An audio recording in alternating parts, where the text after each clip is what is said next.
Alright, I just wanted to make a quick video today to discuss Pokemon Scarlet and Violet and a few...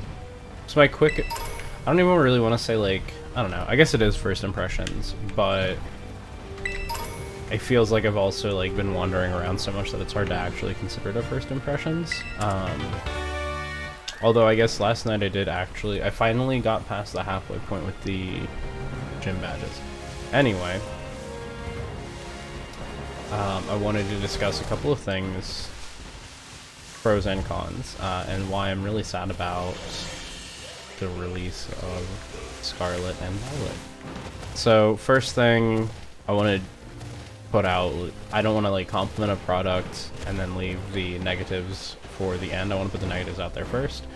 I do not think that the game was ready to release. I don't think that it is in a state where the pros outweigh the cons. I think that the game is just too much of a mess, or was too much of a mess. And that is aside from like frame rate and issues with like visual bugs and stuff like that. So far I've had I believe 4 crashes. One of them caused me to lose 2 shinies, which is very frustrating. I had actually... so yeah, I guess I've had the game just completely crash 4 times. It doesn't seem to be consistent at all. The first time I noticed the crash, and this is when I started being careful, is I had, within like 15 minutes of each other, I had caught 2 shinies. A shiny Phanpy and a shiny Grimer. And then my partner, they've been playing on Violet, my partner invited me to a Terror Raid. I joined it, but before I could even get into the raid, the game crashed as I was accepting, or like, trying to join the raid. And then it crashed, and it restored me to a point probably, like, we'll say 15 minutes, like, just before, so like 30 minutes before I was where I was.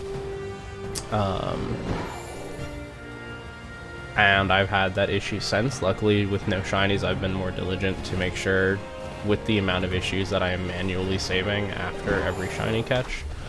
But I don't think that is acceptable in a full release of a game. To have that level of crashing, especially with the changes to shinies that they've made in shiny hunting, especially since Arceus, because I believe...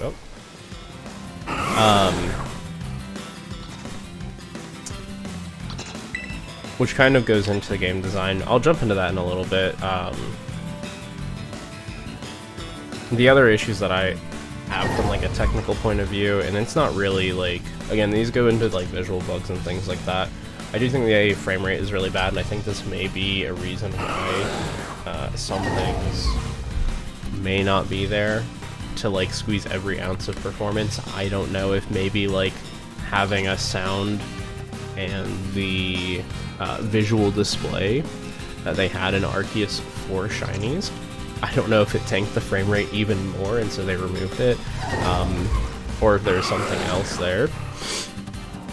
There's also obviously really bad pop-in, really like short range, like creature, like characters, whether Pokemon or people, or even like environmental objects. They're just going like 5 frames per second, and they'll be like 2 feet away from you. Obviously, it's the most noticeable in some of the, not necessarily intro, but like the cinematics when you first get to the school. And not that I think it would be a spoiler, but it's very obvious. Everybody would know exactly what I'm referring to. It's very, very obvious, very egregious instance where it's like, okay, there has to be something that you can do at like this specific instance that doesn't make it so that all of these characters that are like the focal point of your screen are moving 5 frames per second. There are like the constant, like outside of like the cinematics and stuff like that, and outside of the characters, there are constant frame rate dips at places where like it doesn't seem like there should be, where the game itself like is actually running like 15 frames per second. And to me, again, that is just another one of those things that I think it's unacceptable, and for me personally, it gives me very bad headaches, and it makes me nauseous. So it is actually a playability and accessibility thing to me, where it's very disappointing. And I'll get into this when I touch on the game design, because this is, bar none, best game design ideas in Pokemon that I have seen to date. It's just very unfortunate that it's ruined by what is, in my opinion, an abysmal technical launch. Like, and I know why it's, you know, they're not going to push it back. It's holiday season, peak sales, and whatnot. So it wasn't going to get pushed back. It does make me curious, like, because I know I have a very strong feeling that nobody thought, yes, this game is in an acceptable state to launch. Nobody thought, yeah, this is good. We're proud to like put this out with all of this, and maybe given more time, it would have been better. And I can see how maybe there may be features, again, like the shiny thing. Like, I don't know why. I think there's no reason to take that out of a game.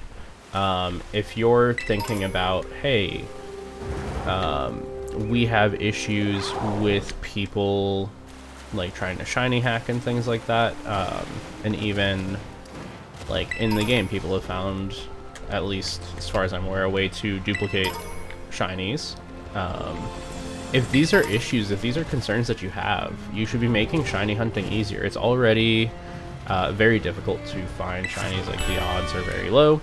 And so taking away an accessibility feature, especially when you're scaling the size of creatures to be more accurate. So, for instance, like I got a shiny Nimble.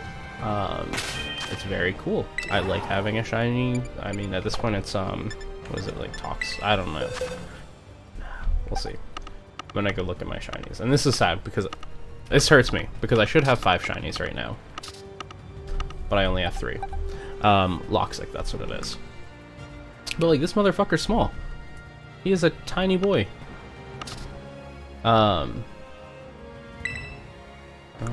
there we go. Okay. And like, not Loxic's tiny, but like Nimble's tiny, and it's in a bunch of like grassy areas, and I barely notice it.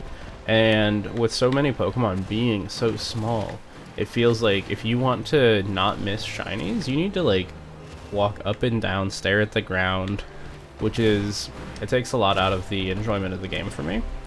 And so I feel like there had to be a reason, because if you're trying to make it so that people are not going to, you know, use exploits to duplicate, people aren't going to hack to get shinies or whatever,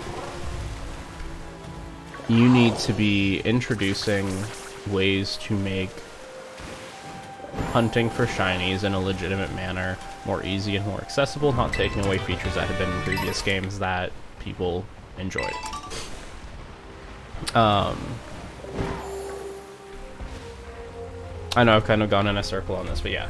So that's, again, to finalize that, I think it's just there had to be, I don't see how you make that decision unless there is some technical reason, like when you're loading in these creatures, with the amount of creatures loading in and with the shiny odds what they are, you're probably finding shinies every couple of like loads, because it's what, like roughly early game it's like 1 in 5,000.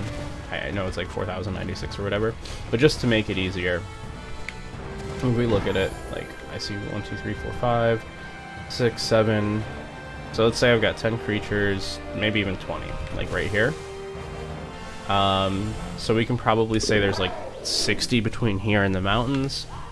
And then if we go up here, like if we go up to where that starts the curve, I think we can safely say there's 100 creatures. So if I am running across, I'm trying to think of like, it's basically 50, if I'm running across 50, every once in a while I'm going to encounter one. And then I think like with the shiny charm and with the encounter odds or whatever, I don't know exactly how it works, because honestly, shiny hunting is not something that I necessarily do. I may do it more in this game just because of how cool it is to be able to see the overworld shinies, and how quickly you can see them. And I think it will be like, once you get the shiny charm and everything, shiny hunting at like outbreaks probably be easier than it has been. At the very least, more enjoyable, because you can just sit back, watch your Pokemon smash it.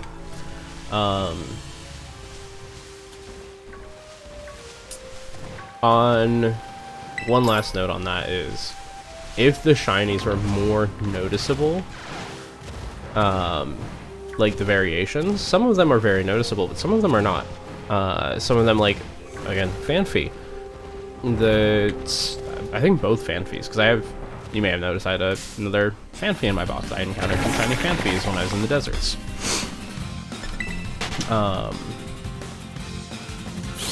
But literally the difference between, like, me being like, oh yeah, that's a Fanfy, a shiny Fanfy, and me not being sure is, like, it was in the shade, or, like, it was the one in the sun and the rest were in the shade, and I was like, I don't know if that's a shiny Fanfy or if that's just, like, it looking darker because it's in the shade.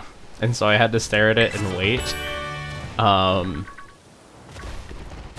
then I was like, okay, that does look different, right? But there are so many shinies where it's just like a slight coloration difference, and that's especially when you're encountering them not next to, not like immediately adjacent to other versions of them. Like, there are things like Pikachu where it's just a slightly darker colored Pikachu.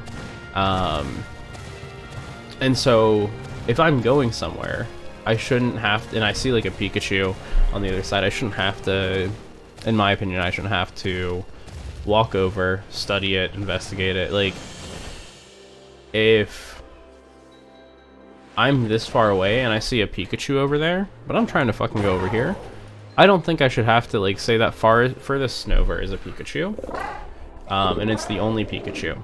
I may not notice right away because of how similar the color palette is for shiny Pikachu versus regular Pikachu, that it's a shiny Pikachu, and I may not walk over and investigate it. And if I don't, like, I can't do that for every Pokemon. It's gonna be grindy, it's gonna be very obnoxious, and maybe, you know, Pokemon just is deciding that, like, I'm not a person that shiny hunting is for.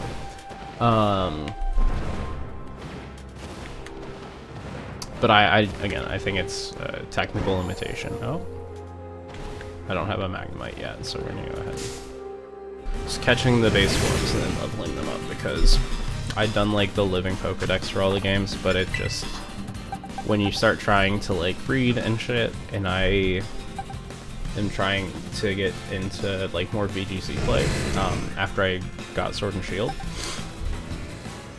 it's just obnoxious to then have to go through and filter them, because most of the Pokemon are unusable and you can easily catch them again. What am I doing? I don't know. So yeah, I'll leave it there for technical. On to game design. I will balance this out with, I do have some very positive thoughts about the game design. Again, I do think that this is the best Pokemon game that has been released to date from a game design point of view. I do not think it is the best launch of the game, but I think that the overall like intent for how the game was made, it's top tier for a Pokemon game, and I do want to specify for a Pokemon game. I do not think that if this was a new game that released and it was a monster catching game, but it wasn't Pokemon, I do not think that it would be a good launch. Still, I think that it gets a lot of leeway for being a Pokemon game.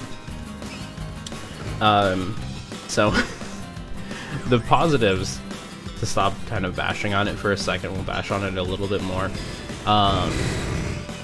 But the positives that I see are the exploration, the ease of access. I had explored so much of the map before I even did one gym. As soon as I got Koraidon and I was able to jump, I was just like, alright, let's exploit some fucking terrain. And I was getting to places when I had level 10 Pokemon, I was like jumping up, let me see if I can catch this and I can show on the map. But before I'd done any of the Titan hunting or anything, I had 0 badges from any of the story paths. I just was like, I'm not even gonna go, I didn't even go to the school yet. And I was like encountering level 30 Pokemon because I was like, oh, I can jump up onto this little ledge and then I can get over here. And then I'm catching like level 30 Pokemon that I can't actually use for like 3 badges. And I'm pulling out the stakes and shit in the ground and I'm like, I don't even know what these do yet.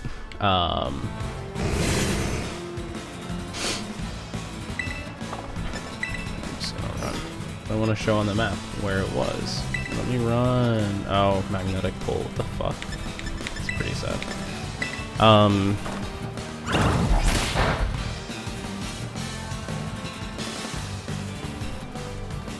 I do think that it doesn't feel like too much of a hassle, and even in those higher level areas, the accessibility to getting like Pokeballs and the way that like you just get the effective like XP share on all Pokemon, it didn't feel like I was getting too punished for it. It felt like, yes, this is a harder area to be in. It felt like I needed to be more careful. I needed to be aware of what I was doing, but I could still be there. Like, I could still, with my level like 15s and shit, I was still able... Oh wait, shit, I wasn't supposed to catch this. I now have 2 Magnemites. Oh my fucking god, stop it, Magnemites. Do you have magnetic pull? Nice. Let me pull up the map.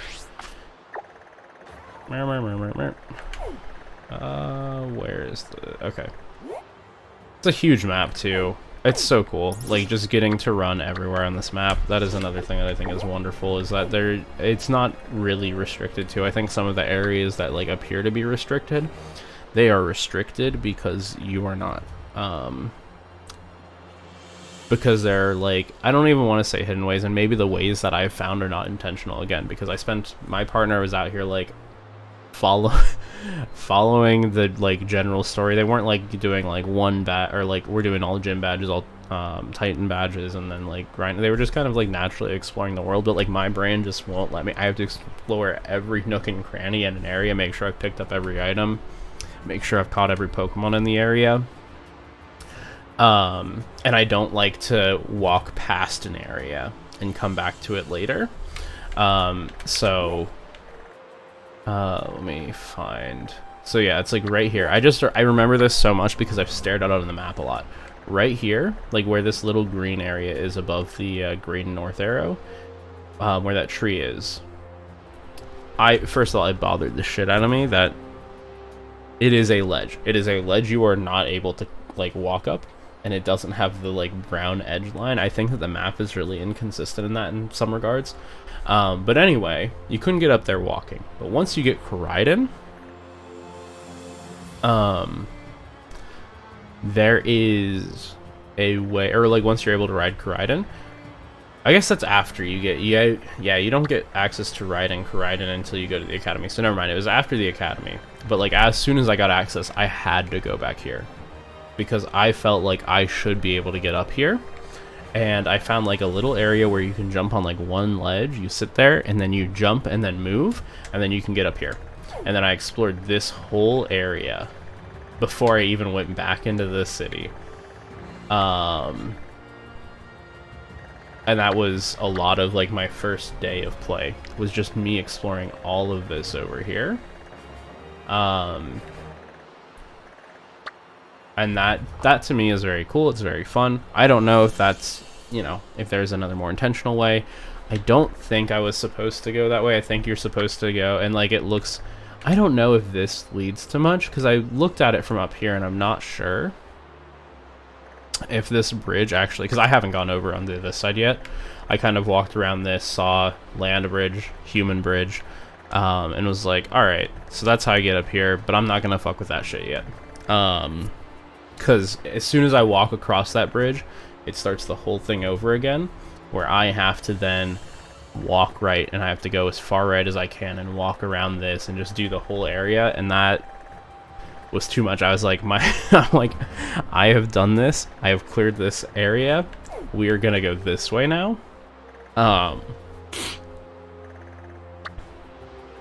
Which led me to try to do the psychic gym second. I didn't end up doing, it was my third gym. I did the psychic gym third. I did it after I got the, I can't remember which Titan you get the, like, soaring from, but once I got the soaring, I was able to do it. So I was able to get down this side path, which I think you can probably get down to regardless. You just have to walk off the cliffs. But I didn't notice that it was there, and so I never noticed it, until I was flying around doing weird shit. Um,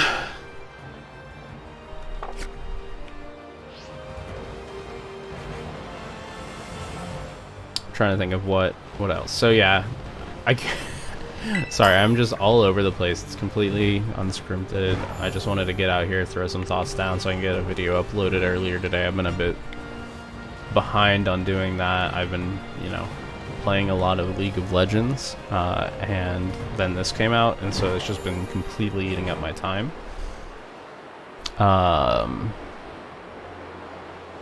The different stories are another thing. I've got some notes, so I'm just trying to look at those, refresh myself. But yeah, so the different stories I think are really refreshing, especially the way that you can tackle them in effectively any order. It makes it... It gives you a sense of control, which is good. It is nice. It makes it feel more natural, because it feels like I'm exploring and finding these stories as I explore.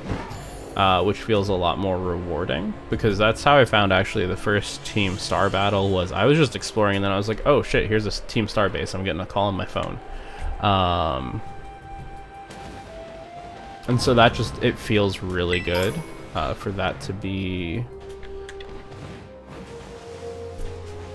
the way that like interacting with the different stories works. And I think that on that, like, all of the characters are...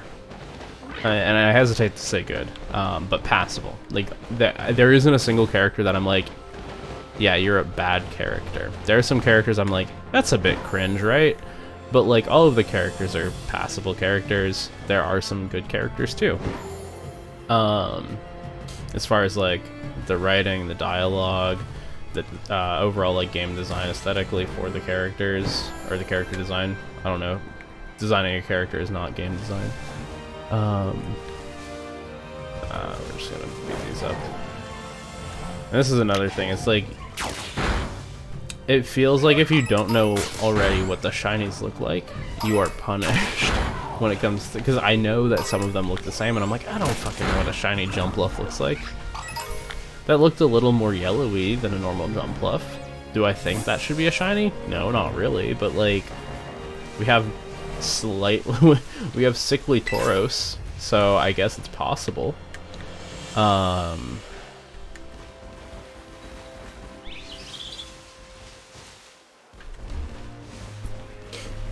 and then there's a Sylveon.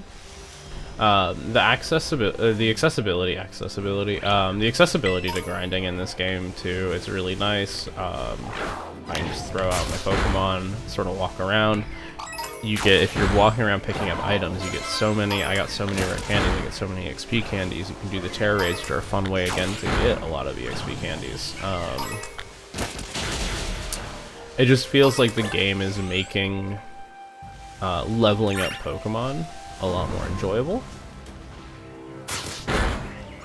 And on that too, it's the access to items as well. I'm gonna catch this Gastrodon because I want to have both forms.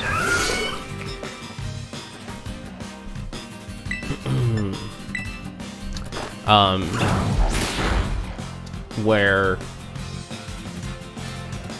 you get the access to full restores and potions and shit like that so early on that you just get to walk around. It doesn't stop you from exploring. It doesn't say, hey, you've been exploring too long, now you need to go back. It's like, hey, here are these potions, here are these ethers, here's all these items to just like keep doing the thing that is fun in this game. And the thing that's fun in this game is walking around, catching Pokemon, having battles with wild Pokemon when you want to, and filling out, at least for me, filling out my Pokedex. Like, that is the thing that, like, I haven't really given a shit about the badges, because to me, it's like, I want to complete my fucking Pokedex. Like, I want to get all the Pokemon, I want to get them unlocked. Or not unlocked, but I want to check that box in the Pokedex and say, alright, I've got all my Pokemon. God damn it, Flabébé. I think it's, or no, sorry, is this the evolution? Floette.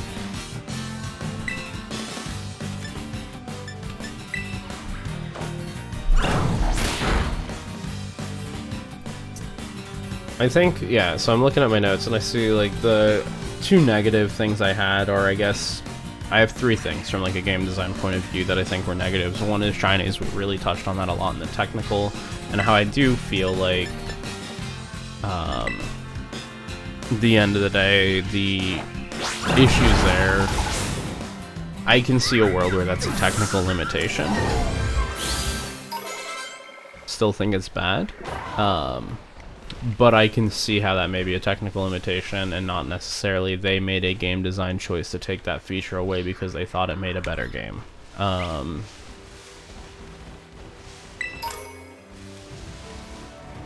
So the other 2 things I had were level scaling, which I think a lot of people have talked on. And I don't... Oh, this is a Team Starbase. Huh. Look at this. Exploring and finding shit. It's an Applin. I'll catch a second Applin because I do need to get I need to get Applin Part 2. Applin Evolution Part 2 anyway. I need to get both of them. Anyway.